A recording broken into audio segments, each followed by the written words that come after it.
So today, Flynn and I have an inspiring story for you. It's about a woman who took charge of her own life during a really difficult time, and she decided to do something with her life that she had put off and that she hadn't done. And how many of us can say that, right? I put off my dreams for a long time.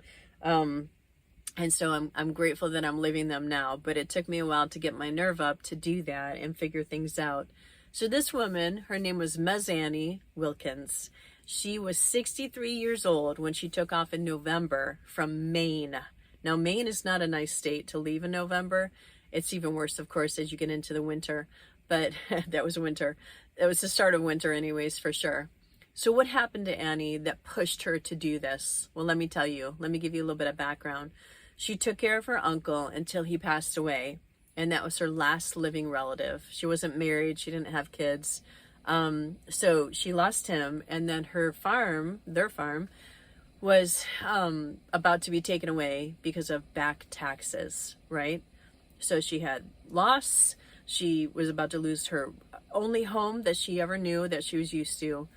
And then she also had horrible news from the doctors that she was going to only have 2 to 4 years to live. So I think that is a lot of things to push somebody to go ahead and live their dreams, don't you? When you get that kind of news, and that's a lot of, trouble comes in threes, right? They say, when you have all that happen, it's a lot to take in. So I think she just was kind of done with the status quo. And by the way, she wasn't really about the status quo, because her nickname was Jackass Annie, because she rode a donkey to work. And so that's what they called her. And I guess the town thought her quite unique, we'll put it that way, kind of strange. And it sounds like she was, but she wore like men's clothing and stuff. She was a farmer, and so her style was not very feminine back then, should we say, for the time, the era, what they expected women to look like and act like. She didn't do that. Apparently she spoke her mind. So Annie, as she was called, she took off on a horse with her dog and some rolled up blankets and some supplies, and that's about it. So the three of them hit the road, and they had some interesting adventures. Now, they ran into some different difficulties because this was in 1954, so cars were on the road, maybe not going quite as fast as they can today, but they were still going too fast for her and for her comfort, because she was used to being on a farm off the beaten path, and no concerns, with traffic really, where she lived. And by the way, I forgot to tell you the dog's name. So the dog was Dépêche Toi. And what that means, it's French, and it means hurry up, which is such a great name, right, for a dog. And so I don't know, I guess the boys down the lane were French, and they helped her name the dog that. And this dog was adorable. I'll put a picture up for you. It had little short legs and a black and white body, mainly black. And it was her best friend. She really loved that little dog. So he came with her. And of course, that's a great sense of security and companionship. And that's the way I feel about my boy. He's black and white and a little bit of brown on him too. So they took off and they had some different adventures. She became famous through newspapers and things.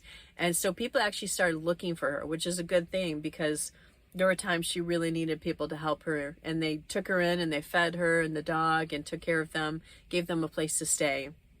And so her dream was to get to California. And so she had some different, how do you say it? She just kind of got diverted sometimes, I guess, different places and different lands. She met different people. And, I don't know if she had any romance or not. I guess there was a man that, that she has some interest in or something along the way. But she lived her dreams. So she was given the 2 to 4 years, you remember, and she was 63. And she lived into her 80s. I believe she was actually 89. I'll double check that. But she lived into her 80s. So I think she's so inspirational, because if you're told, like, people want to limit us, right? They want to limit us. They want to tell us who we are. They want to tell us how long we're going to live, whatever. It depends on their occupation and their part, whatever part they play in our life. But I love this because I had been told how to live and what to do. And a lot of it was by myself, right? I told myself that. And so I think I relate to her because I made some really different kind of choices midlife. She was beyond midlife, right? 63, especially in 1954.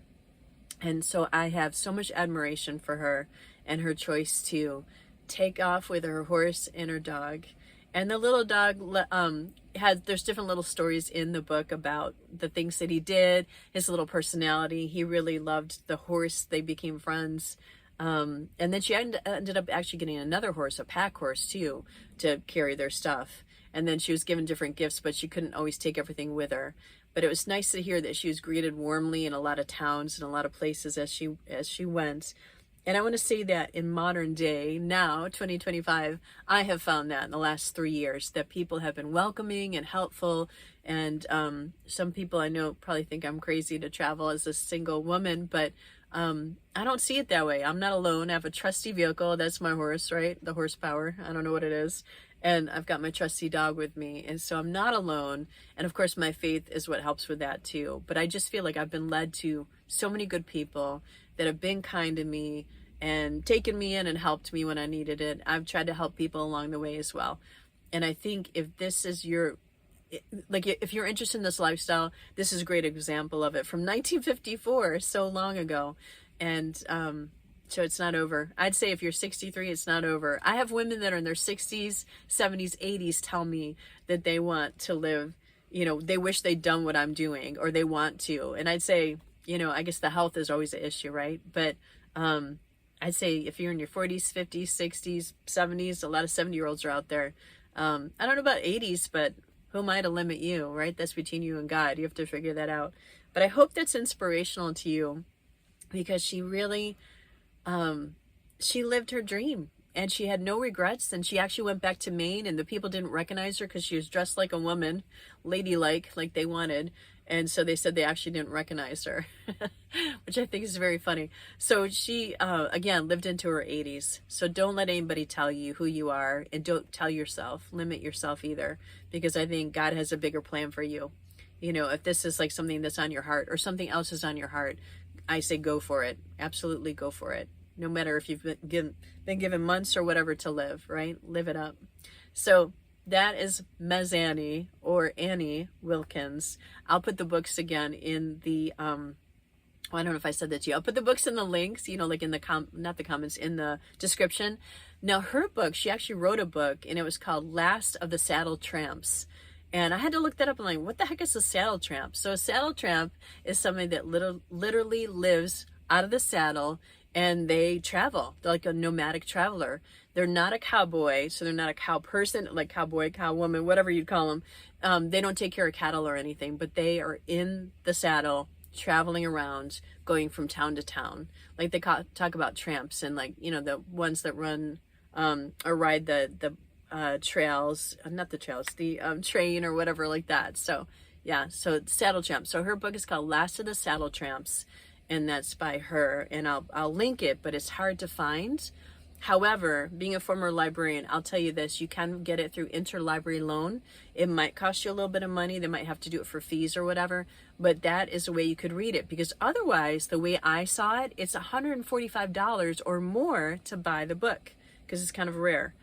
Now, there's another book that came out. It's called, I think, A Ride of Her Own. I'll put that in the description as well, and that's by Elizabeth Lutz. And so that came out a few years ago, maybe more than that, 4 or 5 years ago.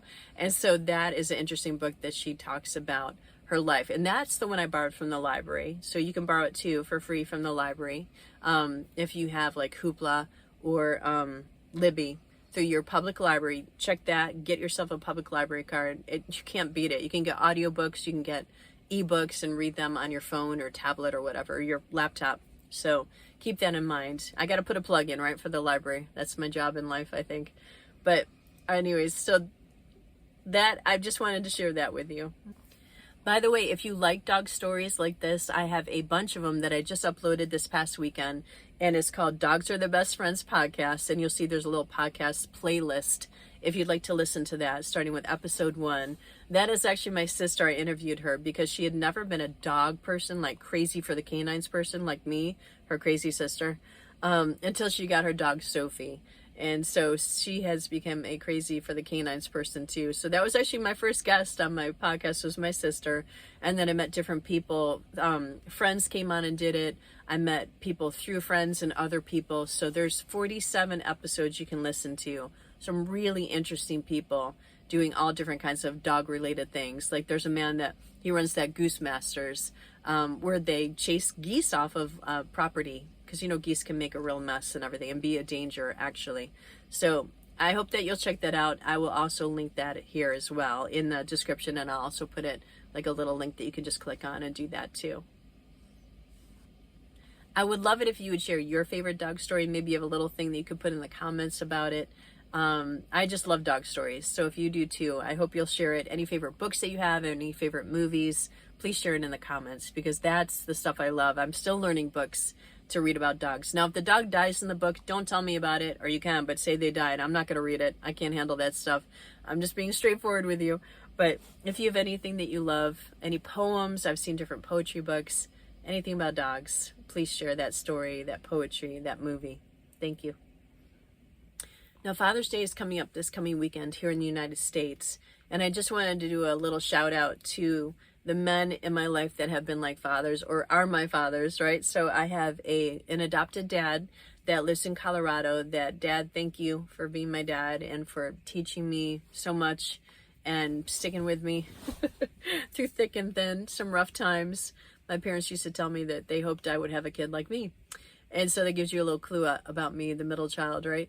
But thank you, Dad. My father's so smart, and he's so well-read, and he knows so much. And then he's been a big part of why I have the faith that I have. So I'm grateful, Dad. And then I had my birth dad that I found just in 2019. I already lost him. So, of course, if you've seen that video, you know that. But if you haven't, I'll have to link that also for you so you can see that. It's a miracle that I found him. I'm really grateful that I did. I only got to know him for a short period of time. But thank you, Dad, for being a part of my life while you were here. I'm really, truly grateful for that. And Dad used to say he'd check on little Irish Flynn, he would call Flynn, because Flynn is originally from Ireland. And then he would ask, tell me as he was signing off on the text or on the phone, he would say, "Love you big as sky." And that, it's just the coolest saying. He used to hear that from his aunts. They used to say that to him. And so he continued that on with all of us kids. So I love you big as sky too, Dad. I miss you every day, all day.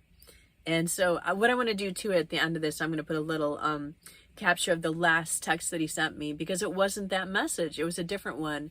And it's almost like, you almost wonder, does the soul know that they're going to be leaving soon? You kind of have to wonder. But I'll share that with you because it's kind of neat about my travels. And then I want to say thank you to the other men in my life as I've, was growing up, different men that showed me a fatherly way, where they were respectful to women, they were respectful to girls, they held a standard. I respected them for their work ethic and their attitude, and just so I just want to say that I'm grateful for those men. They help shape my life, and I'm truly grateful for that as well. So God bless men for sure, and fathers. Not an easy job. Not an easy job. So thank you. Last but not least, a little update about Flynn and I. We're doing well. We're still here in Washington. I thought we were going to get to take some travels. I went to the eye doctor last Thursday, and so big change of plans. I am actually having eye surgery tomorrow, Tuesday. And by the way, this will be out Tuesday, so it'll be today that I'm having the surgery. We're going to start coming out with videos, by the way, on Tuesdays. I'm going to call it Tongue Out Tuesday, like for dogs. It just kind of goes. I think it's a better time to put out a video. And I'm going to do that. That's actually thanks to my friend, gave me that idea. So I'm having an eye procedure tomorrow, and then 9 days later I'm having the other eye procedure.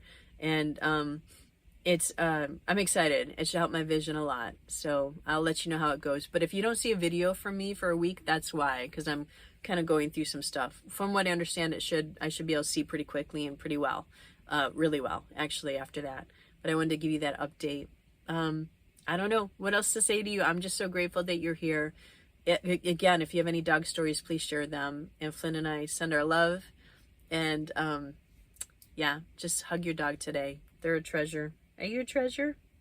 You really are, buddy.